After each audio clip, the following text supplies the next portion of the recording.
Assalamualaikum warahmatullahi wabarakatuh. Innal hamdalillah nahmaduhu wa nasta'inuhu wa nastaghfiruh wa na'udzu billahi min syururi anfusina wa min sayyiati a'malina. Man yahdihillahu fala mudhillalah wa man yudlil fala hadiyalah. Asyhadu an la ilaha illallah wahdahu la syarikalah wa asyhadu anna Muhammadan abduhu wa rasuluh.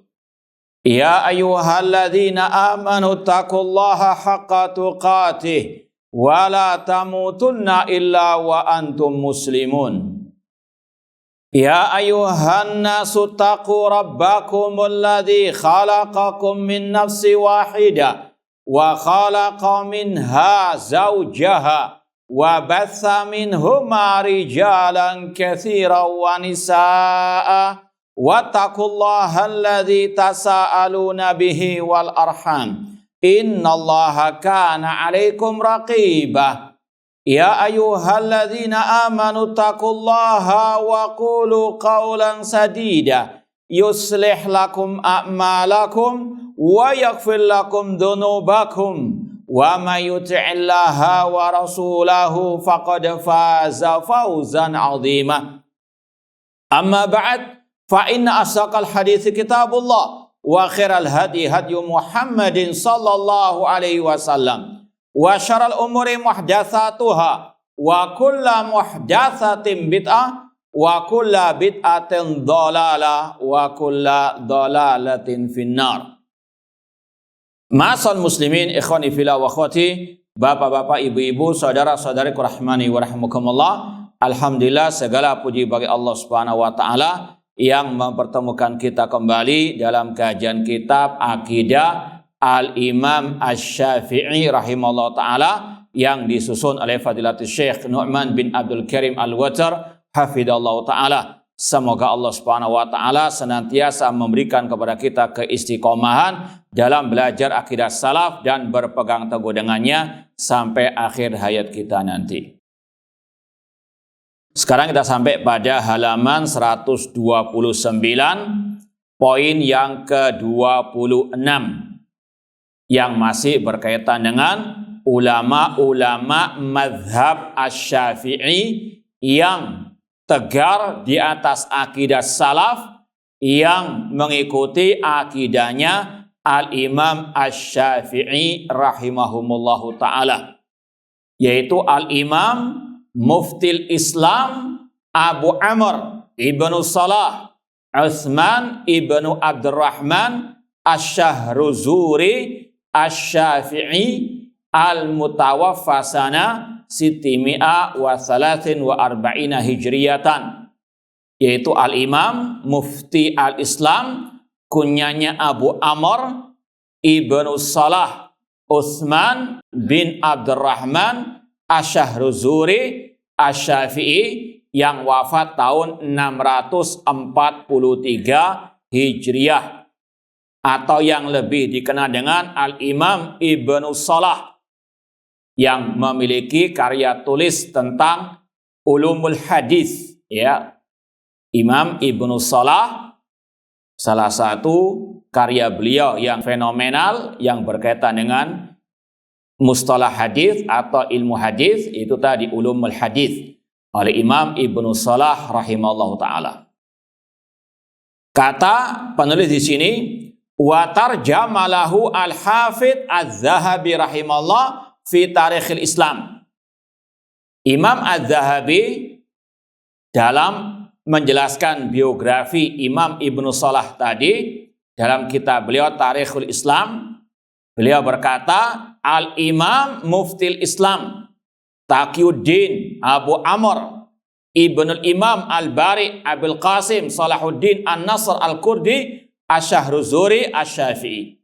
Sekali lagi kalau mau disingkat, Imam Ibnu Salah Asy-Syafi'i rahimallahu ta'ala. Kemudian kata Imam Az-Zahabi, wa kana hasanal i'tiqad ala madhabis salaf. Ini inti pembahasannya. Beliau memiliki akidah yang baik di atas mazhab salaf. Imam Ibnu Salah, beliau akidahnya akidah salaf, mengikuti akidah salafus saleh. Di antaranya apa? Yara al-kaffa anit ta'wil.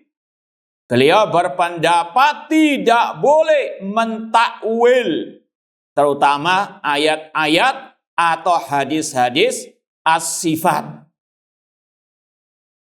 Dan ini sudah kita lewati dari ulama-ulama mazhab Asy-Syafi'i rahimahullah ta'ala. Seperti Al-Imam As-Sabuni Asy-Syafi'i. Dalam kitab beliau, Aqidah Salaf Ashabul Hadis, bahwasanya ahlu sunnah wal jamaah menetapkan apa adanya, tidak mentakwil atau mentahrif, menyelewengkan ayat-ayat sifat dari makna yang sebenarnya. Contoh, beliau mengatakan sebagaimana Allah mengatakan ma mana'aka an tasjuda lima khalaqtu biyadayya.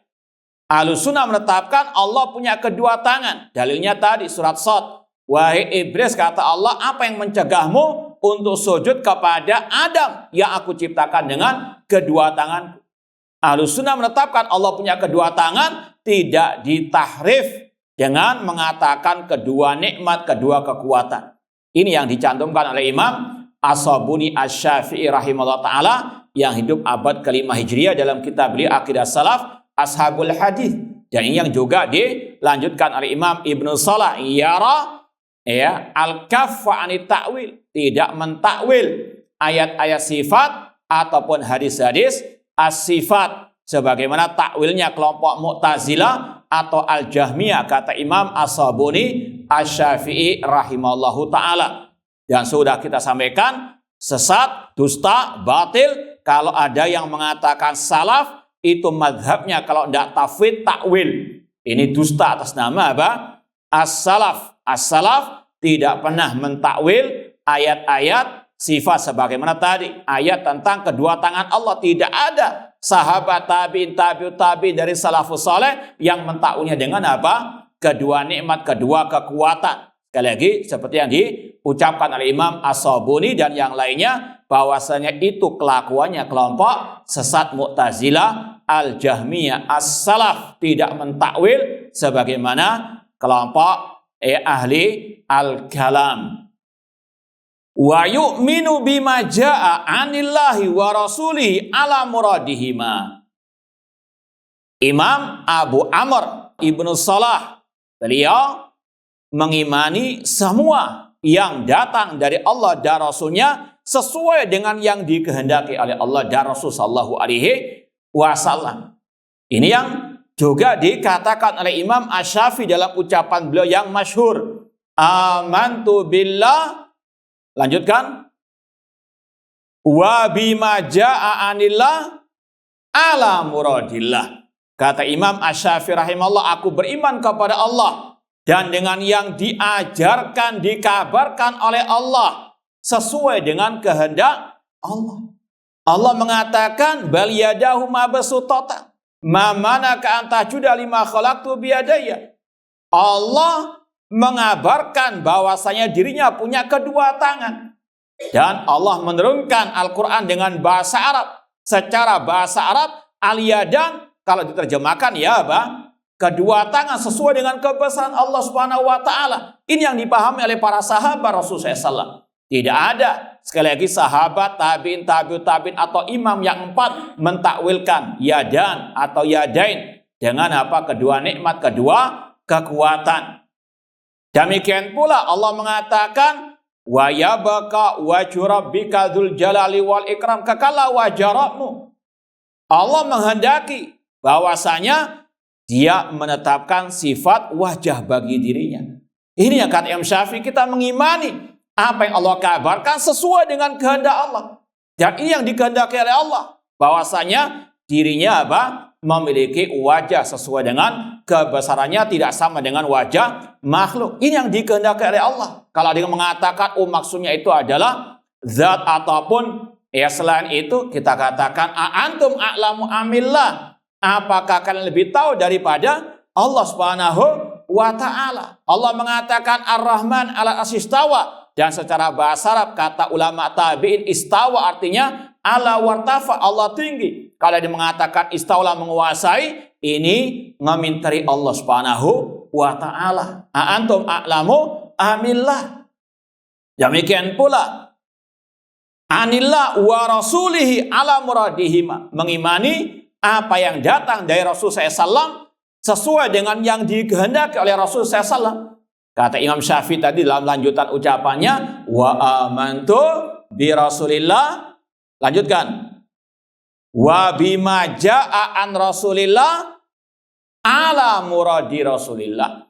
Dan kata Imam Syafi'i rahimahullah, aku beriman kepada Rasulullah dan dengan apa yang dikabarkan oleh Rasulullah sesuai dengan yang dikehendaki oleh Rasul SAW. Rasul mengatakan yanzilu rabbuna tabaraka wa ta'ala ila samai dunya hina yabqa thulutsu al-lail akhir. Allah Rabb kita turun sepertiga malam terakhir. Ini sekali lagi Rasul yang paling fasih berbahasa Arab jelas-jelas mengatakan yanzilu rabbuna. Kata mereka yang turun malaikat Allah. Ini Rasul mengatakan ana a'lamukum billah. Rasul dalam hadis riwayat Bukhari, aku yang lebih tahu tentang Allah dibandingkan kalian. Ini ngomintari Rasul sallallahu alaihi wasallam. Adapun Imam Syafi'i, ulama-ulama salaf, mereka mengimani apa yang dikabarkan oleh Rasul SAW sesuai dengan yang dikehendaki oleh Rasul SAW, bukan yang dikehendaki oleh hawa nafsu masing-masing. Na'udzubillahi min dzalik. Ini akidahnya, manhajnya Ibnu Salah rahimahullah ta'ala asy-Syafi'i. Kemudian kata beliau lagi, wala yakhudhu wala yata'ammaku. Beliau tidak pernah mendalami ataupun berkecimpung dalam ilmu al-kalam. Wa fi fatawi su'ila amman yashtaghil bil mantiq wal falsafah. Ibnu Salah rahimahullah asy-Syafi'i, beliau pernah ditanya dalam fatwa beliau tentang orang yang menyibukkan diri dengan ilmu mantik, ilmu filsafat. Ya, ilmu filsafat, ilmu kalam, ilmu mantik, ini ya kata orang Arab jadul kilab wahid. Nenek moyang anjing itu apa? Satu, itu sama. Ilmu mantik, ilmu kalam, ilmu filsafat, ini satu keluarga sesat. Ya, kata Imam Ibnu Salah asy-Syafi'i ketika ditanya tentang orang yang menyibukkan diri tentang ilmu mantik, ilmu filsafat, fa'ajaba, ucapan yang sangat indah dari Ibnu Salah asy-Syafi'i rahimahullah. Kata beliau, al-falsafatu ussus safah, bahwasanya ilmu filsafat itu sarangnya kedunguan. Maka yang suka ngembor-gemborkan dungu-dungu, dia yang apa? Ya, itu yang paling dungu. Ya, ahli filsafat itu orang yang paling dungu. Ini bukan kita yang mengatakan, ini kita hanya sekedar apa? Menerjemahkan dari ucapan ulama ya bermadzhab Syafi'i yang bernama Ibnu Salah. Al-falsafatu usus safa wal inhilal. Filsafat, ajaran filsafat itu sarangnya kedunguan dan penyimpangan. Ditambah lagi oleh beliau, wa madatul hairati wad dolal, dan sumbernya kebingungan serta kesesatan. Kalau tidak salah pernah kita sampaikan di sini ucapan tokoh-tokoh ahli kalam yang mereka sudah sampai kedudukan yang sangat tinggi dalam ilmu kalam, namun di akhir hayat mereka menyesal dan mereka mengakui ilmu kalam, ilmu yang ya mendatangkan kebingungan. Ada yang ingat enggak ucapan tokoh siapa namanya dan apa ucapannya? Ada yang ingat enggak? Taib. Ma huwa qauluhu? Bismillah.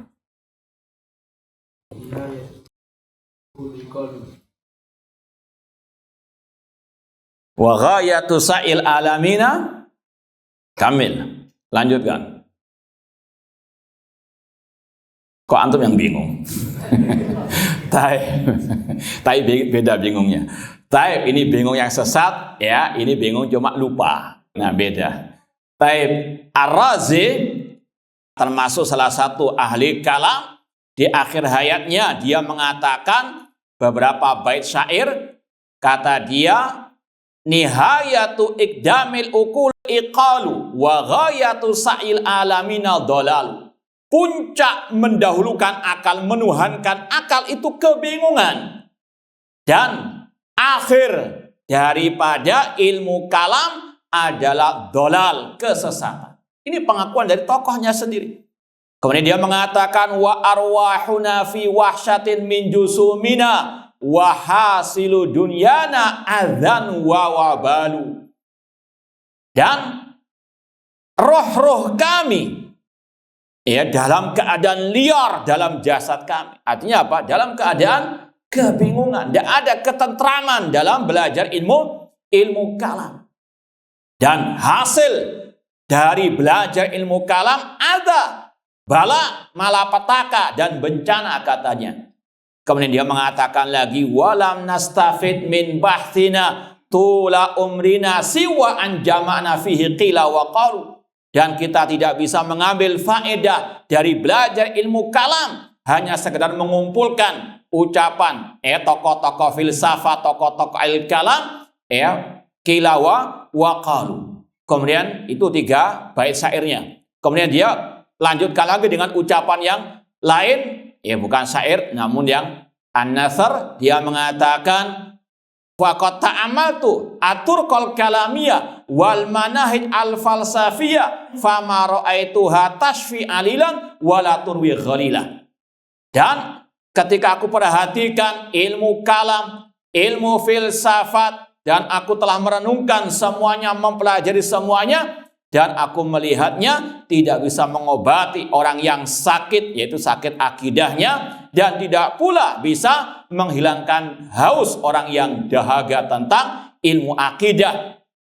Kemudian dia mengatakan, fara'aitu aqraba tariqatul Quran. Dan aku mendapati jalan yang paling benar dalam masalah akidah, terutama tauhid asma wa sifat, jalannya Al-Quran. Iqra fil isbat ar-Rahman ala asistawa. Baca ayat ar-Rahman ala asistawa. Artinya kata beliau, ini jalan yang paling benar, yang paling singkat. Sekedar tetapkan Allah istiwa di atas arsy, selesai. Ilayyas adul kalimut thayyib. Allah mengatakan kepadanya lah, naik semua ucapan yang baik, amal soleh. Tetapkan segera Allah di atas langit. Selesai. Waqra fin nafi. Bacalah tentang penafian. Laisa kamislihi syai'. Ini kesimpulan dari tokoh ahli al-kalam yang bernama Ar-Razi. Intinya pengakuan, dan ini bukti yang sangat konkret, bukti yang sangat valid tentang apa? Ilmu kalam, sebagaimana kata Ibnu Salah, adalah madatul hairah. Sumbernya kebingungan, wadolal, dan kesesatan. Wa masaru zaghi wa zandaqah. Dan ilmu filsafat merupakan benih atau juga sumbernya kesesatan, penyimpangan, dan azindik, kemunafikan, kekufuran. Seperti yang sudah pernah kita sampaikan, dulu ada mahasiswa yang baru selesai ospek, di jurusan filsafat, sudah menulis di spanduk atau apapun lah namanya, Tuhan membusuk. Naudzubillahi min dzalik. Allahu Akbar sama dengan anjing al-akbar. Naudzubillahi min dzalik. Ini waqi', apa yang dikatakan oleh para ulama, bukan halusinasi, bukan khayal, bukan tuduhan dusta. Ini bukti yang nyata dalam orang-orang yang belajar ilmu kalam. Makanya tokoh filsafat Indonesia kan ateis. Betul enggak? Nah, karena apa? Demikian ilmu filsafat. Maka sekali lagi, ulama-ulama salaf, ulama-ulama mazhab Syafi'i, ketika mentahdzir dari ilmu kalam, ilmu mantik, ilmu filsafat, ini hak, ini benar. Karena inilah sumber kesesatan, bahkan kezindikan alias kekufuran. Dan ini yang sudah diperingatkan oleh Al-Khalifah Rasyid Umar bin Khattab. Iyyakum wa ashabar ra'yi.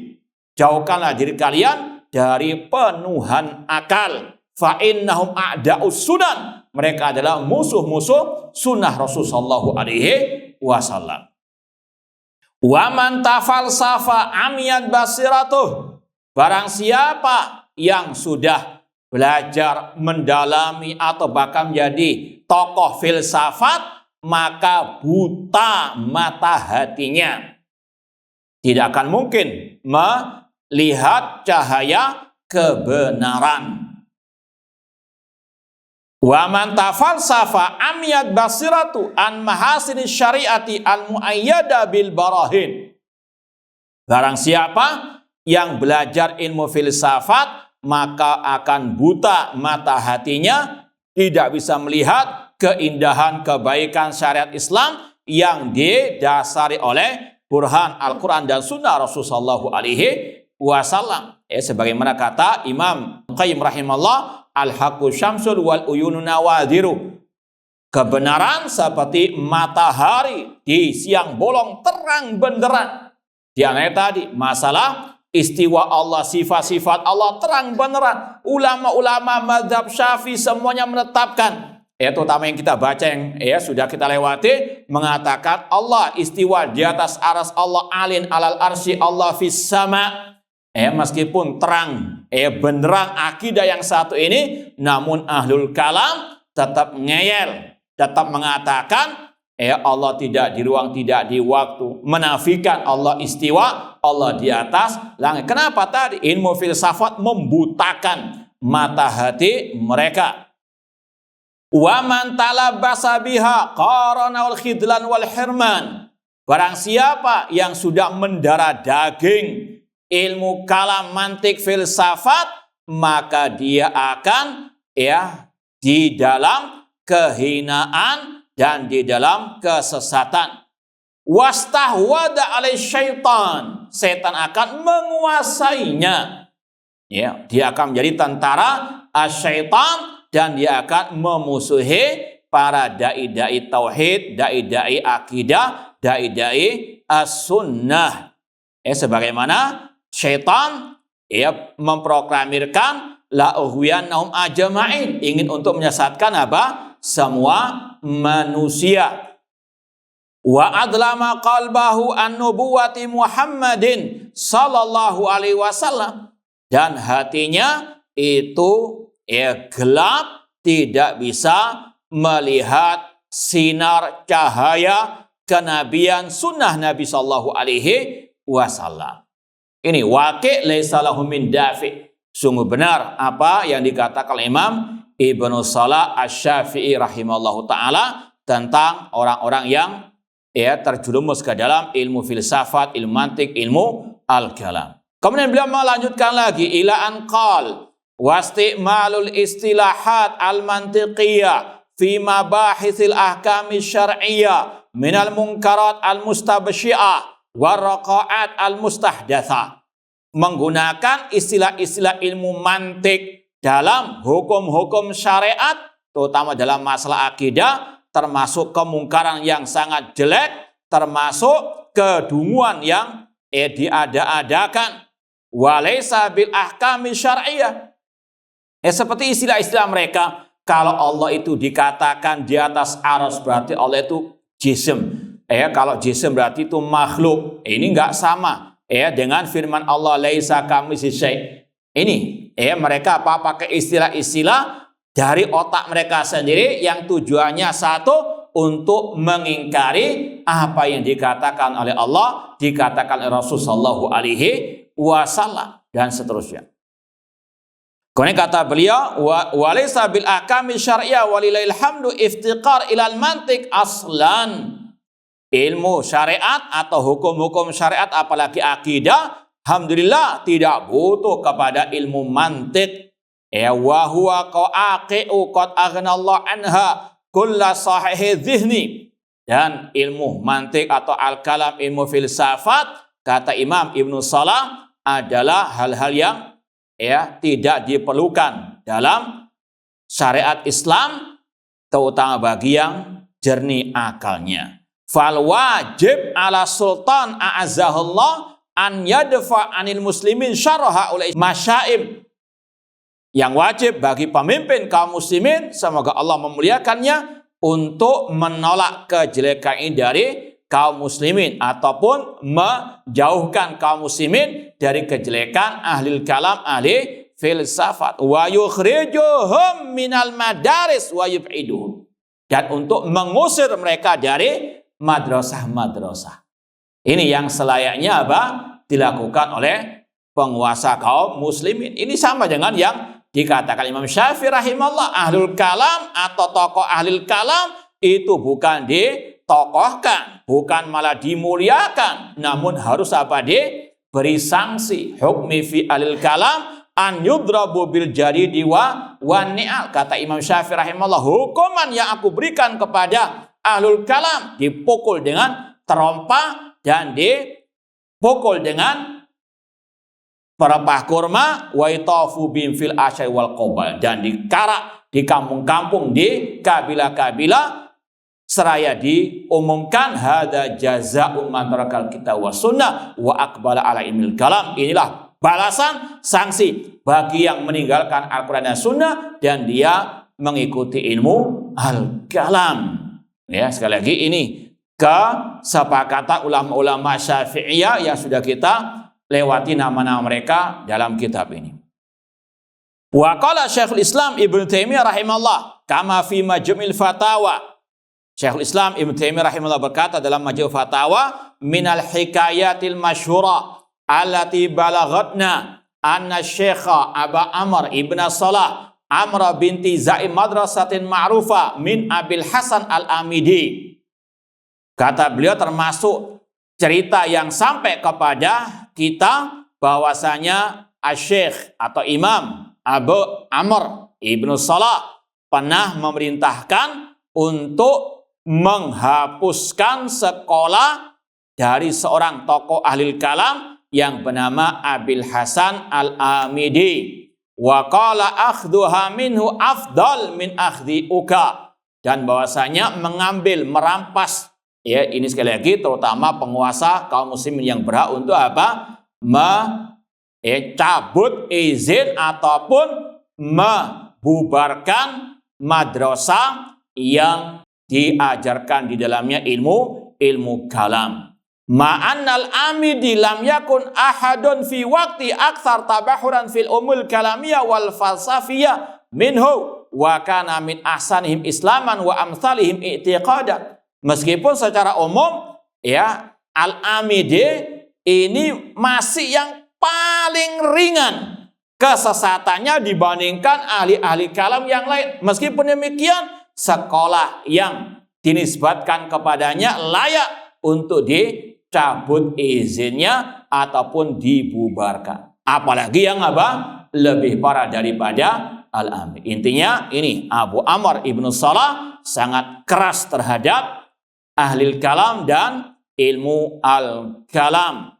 Intinya beliau di atas akidah salaf, dan semua ulama salaf sepakat mencelah ilmu kalam dan ahli al-kalam, dan ini sebagai bantahan juga terhadap orang-orang yang mengatakan Imam Syafi'i itu tidak melarang ilmu kalam, bahkan beliau juga sama dengan ahli kalam. Ini dusta, dan ini adalah kesesatan yang nyata. Ma'asal muslimin ikhwani fillah wa akhwati rahimani wa rahmakumullah. Kita pindah ke as-sabi wal ishrun. Poin ke-27 dari ulama mazhab Syafi'i yang tegar di atas akidah salaf, yang mengikuti akidah Imam Asy-Syafi'i rahimahullah taala, yaitu Al-Qadhi Al-Allamah Abdul Qahir Ibnu Abdul Wahid Ibni Muhammad At-Tibrizi Asy-Syafi'i, tufiya sana 740 hijriyatan, atau yang lebih disingkat dengan Imam At-Tibrizi Asy-Syafi'i rahimahullah ta'ala. Tadi sekali lagi yang wafat tahun 740 Hijriyah. ini masih sejaman dengan Syekhul Islam Ibnu Taimiyah rahimahullah ta'ala. Meskipun beliau Syekhul Islam meninggal terlebih dahulu 728 Hijriah. Selisih 12 tahun meninggalnya dengan Imam At-Tibrizi. Kita baca tarjamalahu tilmidu al-Hafidh Az-Zahabi rahimahullah. Imam Dahabi itu muridnya Imam At-Tibrizi. Sebagian mengatakan sebetulnya Syekhul Islam dan Imam At-Tibrizi itu pernah berjumpa karena beberapa alasan. Di antaranya satu zaman kemudian mereka pernah bertemu di suatu tempat, di antaranya Al-Harran. Kemudian juga punya murid yang sama. Yaitu siapa? Imam Az-Zahabi. Imam Zahabi, murid Syekhul Islam Ibnu Taimiyah, dan juga muridnya Imam At-Tibrizi rahimahumullah ta'ala. Imam Zahabi, muridnya Imam Tibrizi, menjelaskan tentang biografi guru beliau dalam kitabnya Mu'jamus Syuyukhil Kabir. Faqala, nama lengkap beliau Abdul Qahir Ibnu Abdul Wahid Ibnu Muhammad Al-Khatib Al-Baligh Aqdul Qudha. Beliau termasuk hakim di pengadilan yang paling senior di zamannya. Jamaluddin Abu Muhammad At-Tibrizi. Sebenarnya kalau Tibrizi itu nisbah kepada kota Tibris yang kalau ada sekarang ini di dekat Iran sana. Summa Al-Harrani, ini yang kita sebut tadi. Syekhul Islam dan At-Tibrizi pernah bertemu di tempat namanya Al-Harran. Ada yang mengatakan Harran dekat Turki atau dekat Turki, atau ada yang mengatakan antara Sam dan Irak. Wallahu a'lam. Summa Dimashqi Asy-Syafi'i asluhu min Bukhara, meskipun asal muasal beliau dari Bukhara sama dengan Imam Bukhari. Wa maulidu bi Harran, namun lahirnya beliau di Harran tadi. Ada yang mengatakan dekat Turki, ada yang mengatakan itu tempat antara Syam dan Irak. Wallahu a'lam. Wa man sa'u wasighalu bi Dimashq. Kemudian wulida sana 48 wa 600. Beliau lahir tahun 648 Hijriah. Waliya qadha ajlun. Beliau pernah menjadi hakim di kota Ajlun. Ini di Yordania, Ajlun. Dari beliau ini asalnya dari Bukhara, nenek moyangnya. Lahirnya di mana? Harran, pernah singgah di Damaskus atau mungkin di Harran, di Tibris tadi, dan pernah menjadi hakim di tempat namanya Ajlun di Yordania. Beliau berpindah-pindah. Wa qadha usafat wa qadha salmiyah atau silmiyah. Wa ansha'a khutaban badi'atan. Beliau banyak membuat khutbah-khutbah yang sangat indah. Walahu nadhamun ra'iqun. Beliau juga punya bait-bait syair yang sangat indah. Wa syaklun mahibun. Di antaranya ansyadana al-qadi Abdul Qahir li nafsihi sana arba'in wa sab'imi'ah. Beliau pernah menyenandungkan bait-bait syair atau qasidah ilmiah tentang nasihat-nasihat dan juga tentang akidah yang dinamakan al-qasidah al-ajluniyah. Ini alhamdulillah ana punya buku syarah al-qasidah al-ajluniyah oleh Imam At-Tibrizi, disyarah oleh Syekh Ali bin Hasan Al-Halabi Al-Athari rahimahullah ta'ala. Alhamdulillah masih ada stempel beliau Ihda Ali bin Hasan, hadiah dari penulis rahimahullah ta'ala. Bait-bait syair ini ini termasuk sekali lagi pembahasan yang paling inti tentang akidah. Makanya kata Syekh Ali bin Hasan di sini dikatakan syarah al-qasidah al-ajluniyah fil aqidati salafiyah. Salah satu referensi kitab akidah salaf yang ditulis oleh ulama dari madhab Syafi'i ini bukunya.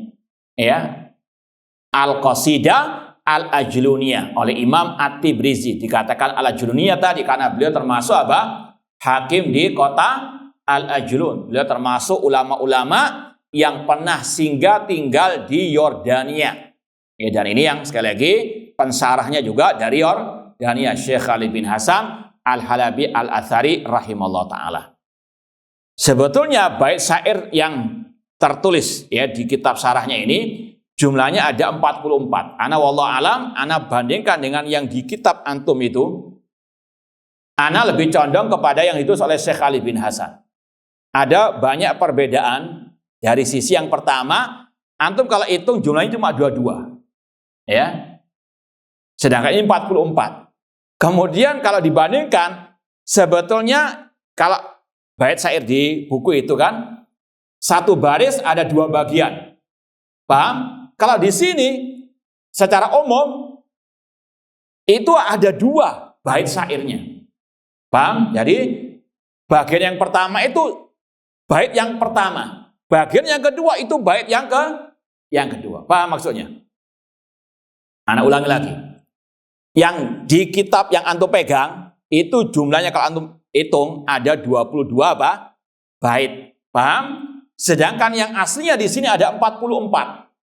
Berarti apa? Ini di apa istilahnya? Bukan diringkas, dikompresi istilahnya. Kalau di buku yang antum pegang, satu bait kan ada 2 bagian. Bagian kanan dan kiri. Itu kalau di aslinya, bagian kanan itu bait yang pertama. Bagian yang kiri itu bait yang kedua. Paham? Itu diapakan namanya? Paham ya? Intinya paham enggak? Paham ya? Ya, intinya sekali lagi, kalau ana lebih condong kepada yang ini. Apalagi kalau antum baca bait yang pertama, itu enggak cocok. Ya. Kambaina banil ajra waramah wala'la min qalbi sabbin muji'in sakran wajrila. Itu enggak cocok, enggak nyambung. Ya, sajaknya itu la. Paham ya? Paham enggak? Baik, paham enggak paham harus paham. Namun ya kurang lebih yang ana sampaikan tadi, ana lebih condong kepada yang disarahnya di sini oleh Syekh Ali bin Hasan untuk menjelaskan. Ya, sekali lagi ada 44 bait syair yang sekali lagi tulis di kitab itu perlu untuk direvisi. Di antaranya bait yang pertama itu ada kurang-kurangnya.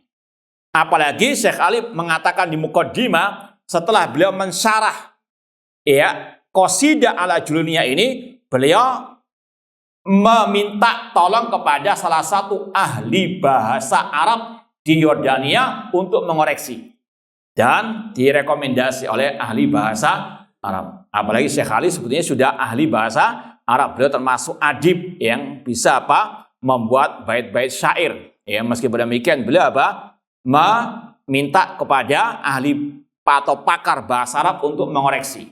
Intinya sekali lagi ini yang lebih kita jadikan pedoman dalam bait syair ini. Paham? Baik. Ma'asal muslimin ikhwani fillah wa akhwati rahimani wa rahimakumullah. Awal bait-bait syair di kitab yang antum pegang itu dan juga yang ada di ana ini, itu awalnya kalau secara umum kita nggak mau jelaskan satu bait-baitnya. Awal bait itu berkaitan dengan cerita masa lalu Imam At-Tibrizi. Bahwasanya beliau termasuk orang yang istilahnya terjatuh ke dalam tamak atau cinta dunia, cinta kepada hal-hal yang sia-sia. Ya, kemudian beliau menyuruh untuk bertobat kepada Allah Subhanahu wa taala. Ya, di antaranya untuk melaksanakan sholat, tahajud dan seterusnya. Kemudian, seperti yang kalau antum itu nggak tahu bait yang berapa ini, yang kalau di kitab yang antum pegang, yang bagian terakhir di awal, 1, 2, 3, 4, 5, 6, bait yang ke-6. Warka idal lailu dajaruku akhafin waroja. Kalau di kitab yang disarah oleh Syekh Ali itu bait nomor 11. Dan kalau di kitab antum nomor berapa? 6. Karena tadi satu bait itu sebenarnya 2 bait yang diringkas oleh penulis kitab Aqidah Imam Syafi'i rahimahullah. Kemudian kita ingin bacakan, contohkan bagaimana bentuk syarahnya Syekh Ali ya dalam kitab ini. Kita langsung masuk ke bait. Coba antum hitung 7, 8, 9, 10, 11. 11 ya antum. Ketemu kata-kata wala tu'awwil ma warat lillahi min sam'in wa yad. Ketemu? Baik. Coba kita mau baca contoh bentuk syarahnya oleh Syekh Ali bin Hasan. Kalau di sini beliau mengatakan wala tu'awwil ma warat lillah min sam'in wa yad. Jangan mentakwilkan apa yang datang tentang sifat Allah dari sifat pendengaran dan sifat tangan. Ini sama dengan ucapan Ibnu Salah tadi. Beliau tidak apa? Mentakwil. Ini juga demikian. Kata Imam At-Tibrizi Asy-Syafi'i rahimahullah, jangan mentakwil apa yang datang tentang sifat Allah, baik sifat pendengaran maupun sifat tangan. Kemudian bentuk syarahnya Syekh Ali, yang pertama al-makna al-ijmali, makna secara global, makna bait syair ini. Ini kalau mau sekali lagi memahami bait-bait syair tersebut, ya coba mungkin ada PDF-nya, silakan di copy mungkin. Ya sekali lagi bagus sekali syarahnya. Kata beliau makna secara umum bait syair tadi, iyyaka antu awil au tuharrif syai'an min ma'anil Qur'anil Karim wa sunnatil musyarrafah umuman wa ma warada min ayatin Qur'aniyah au ahadits nabawiyah fi sifatil bari subhanahu khususan kasam'i wal yad wa ghairihima. Makna bait syair tadi, jangan engkau mentakwil atau mentahrif atau menyelewengkan sesuatu dari makna Al-Qur'anul Karim dan sunnah yang mulia secara umum, dan apa yang datang tentang ayat-ayat Quran, hadis-hadis Nabi tentang sifat Allah secara khusus, diantaranya tentang sifat as-sama' pendengaran dan sifat tangan dan selainnya. Karena Allah berfirman, laisa kamitslihi syai' wa huwas sami'ul al-basir. Kemudian Syekh Ali bin Hasan membahas at-tafsil al-lughawi, pembahasan secara bahasa, perkata beliau bahas. Di antaranya makna takwil itu apa? Takwil itu, kata beliau di sini menukil ucapan Syekhul Islam Ibnu Taimiyah, takwil itu ada 3 makna. Yang pertama, wa huwa istilahu katsirin minal mutaakhirin minal mutakallimin fil fiqhi wa usulihi, anna ta'wil sarful lafzi anil ihtimalir raji ilal ihtimalil marjuh li dalilin yaktarinu bihi, yaitu memalingkan lafaz dari makna yang sebenarnya. Itu secara ringkasnya. Kemudian yang kedua, makna ta'wil adalah tafsir. Yang ketiga, makna ta'wil adalah hakikat sesuatu. Cuma yang paling banyak dinamakan ta'wil itu tadi, memalingkan ayat dari makna yang sebenarnya. Paham tuh? Paham enggak? Baik, paham enggak paham? Kemudian beliau bahas agak panjang lebar. Kurang berapa menit azannya? 3 detik. Ya sudah. Baik, insyaallah kita lanjutkan ba'dal adzan, wallahu taala alam. Baik, ikhwani fillah wa akhwat rahimani wa rahmakumullah. Kita lanjutkan lagi bait syair yang tadi. Wala tu'awwil ma warat lillahi min sam'in wa yad. Jangan engkau mentakwil apa yang datang tentang sifat Allah, baik sifat pendengaran maupun sifat tangan. Kemudian beliau mengatakan wa qul huwallahu ahad. Katakanlah Allah itu Maha Esa. Qaula imri'in muttabi'. Ucapan orang yang mengikuti ajaran Allah dan juga ajaran Rasul sallallahu alaihi wasallam. Ma'asal muslimin ikhwani fillah wa akhwati rahimani wa rahmakumullah. Inilah dakwah Ahlus Sunnah wal Jamaah. Inilah dakwah as-salafiyah yang selalu memprioritaskan kepada tauhid al-uluhiyah khususnya. Maka sungguh sesat orang-orang yang menuduh dakwah salafiyah atau yang mereka namakan dengan dakwah wahabiyah, yang menyamakannya dengan atau tokohnya disamakan dengan Abu Jahal ataupun Abu Lahab. Naudzubillahi min dalik. maka kita katakan kaburat kalimatan takhruju min afwahihim iyakuluna illa kadhiba. Sungguh besar yang keluar dari mulut mereka, tidaklah mereka berkata kecuali dusta. Kemudian kalau kita ingat bagaimana kelakuan Abu Jahal, Abu Lahab terhadap dakwah tauhid. Apakah mengikuti dakwah tauhid? Apakah membela dakwah tauhid? Justru malah apa? Sebaliknya. Maka inilah bentuk memutarbalikkan fakta oleh ahlul bid'ah yang mendakwakan tauhid disamakan dengan Abu Jahal. Sedangkan yang berbuat syirik dimuliakan, dibela. Ini sekali lagi sama dengan kelakuan kaum musyrikin, kaum kafirin sejak zaman Nabi Nuh alaihissalam. Sejak muncul dakwah tauhid yang disampaikan oleh Nabi Nuh alaihissalam. Coba antum lihat dalam surat Al-A'raf ayat 59 dan seterusnya. Allah mengatakan tentang dakwah Nabi Nuh. Laqad arsalna Nuhan ila qaumihi faqala ya qaumi ibudullah ma lakum min ilahin ghairu. Sungguh kami telah mengutus Nabi Nuh kepada kaumnya. Beliau mengatakan ya qaumi ibudullah, wahai kaumku ibadailah Allah. Sembahlah Allah. Sekali-kali kalian tidak memiliki sesembahan kecuali Allah Subhanahu wa taala. Ini dakwah Nabi Nuh ketika muncul penyembahan kepada wali limo. Sebagaimana kata Allah, wa qalu la tadarunna alihatakum wa la tadarunna waddan wa la su'an wa la yaghutha wa ya'uqa wa nasra.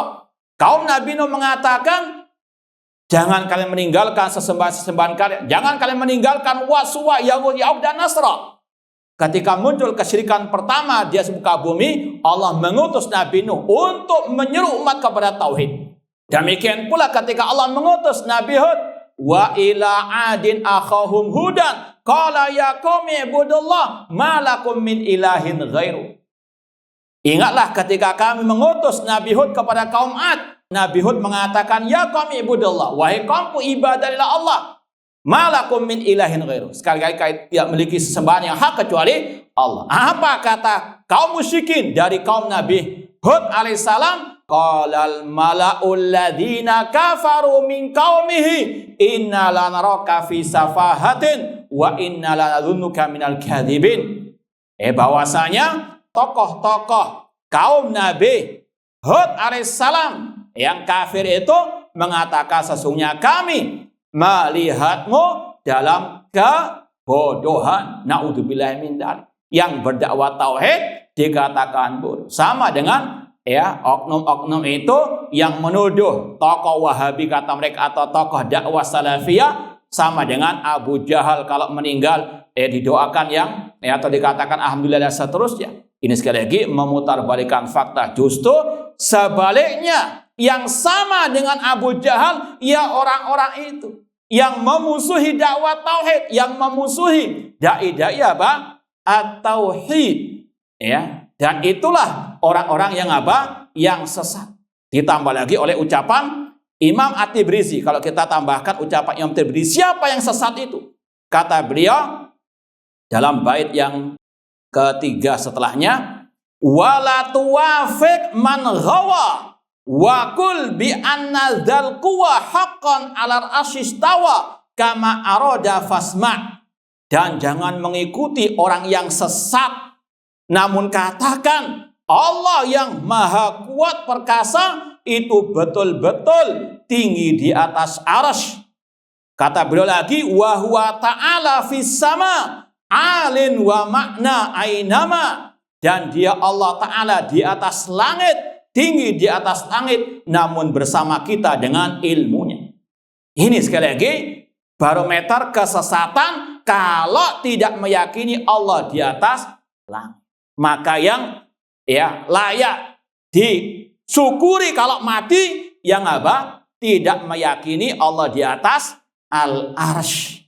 Namun inilah ahlul bidah suka memutarbalikkan fakta. Yang dakwah tauhid, yang dakwah kepada sunnah, yang dakwah kepada akidah sahihah, ketika mati malah disyukuri. Justru sekali lagi sebaliknya, mereka lah ahlud dolal, ahlu apa? Syirik yang layak, yang kelakuannya sama dengan Abu Lahab, ya mereka-mereka yang memusuhi dakwah apa? At-tauhid, yang tawassul kepada apa? Orang-orang yang telah mati, seperti Allah kabarkan, walladzina takhadu min duni auliya ma na'budum illa liqarribuna ilallahi zulfa. Dan orang-orang yang menjadikan sekutu-sekutu bagi Allah, mereka mengatakan kita tidak beribadah kepada orang-orang yang mati itu, namun mereka hanya mendekatkan kami kepada Allah dengan sedekat-dekat. Ini kelakuan orang musyrikin, sama dengan mereka, tidak sama dengan yang diserukan oleh tokoh-tokoh dakwah salafi atau yang mereka namakan dengan Wahabi. Ya, semoga Allah Subhanahu wa taala menghinakan orang-orang tersebut di dunia wal akhirah, dan semoga Allah memberikan kepada kita keistiqomahan di atas akidah salaf dan manhaj salaf sampai akhir kita nanti. Kurang lebihnya mohon maaf. Wa jazakumullahu khairan. Aqulu qouli hadza wa akhiru da'wana anil hamdulillahirabbil alamin. Wassalamualaikum warahmatullahi wabarakatuh.